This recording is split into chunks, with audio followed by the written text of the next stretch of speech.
ಸ್ನೇಹಿತರೆ, ಎಷ್ಟು ಜನಕ್ಕೆ ನೀವು ಹೋಲ್ ಡೇ ದಿನ ಪೂರ್ತಿ ಪಾಸಿಟಿವ್ ಆಗಿರ್ಬೇಕಂತ ಇಷ್ಟಪಡ್ತೀರಾ? ಚಾರ್ಜ್ಡ್ ಅಪ್ ಆಗಿ ಎನರ್ಜೆಟಿಕ್ ಆಗಿ ಹೋಲ್ ಡೇ ಇರಕ್ಕೆ ಇಷ್ಟಪಡ್ತೀರಾ?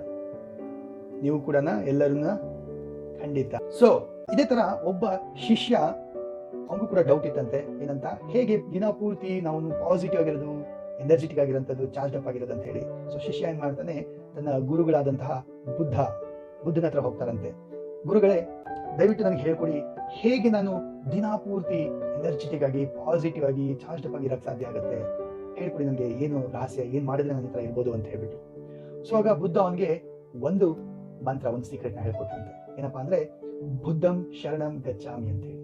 ಏನ್ ಹಾಗಂದ್ರೆ, ಬುದ್ಧಂ ಶರಣಂ ಗಚ್ಚಾಮಿ ಅಂದ್ರೆ, ನೀನು ಗುರುಗಳ ಆಸರೆಗೆ ಹೋಗು, ನೀನು ಯಾವಾಗ್ಲೂ ಪಾಸಿಟಿವ್ ಆಗಿರ್ತೀಯ, ಚಾರ್ಜ್ ಅಪ್ ಆಗಿರ್ತೀಯ, ಎನರ್ಜೆಟಿಕ್ ಆಗಿರ್ತೀಯ. ಬಿ ವಿತ್ ದ ಟೀಚರ್ ಅಂತ ಹೇಳಿ.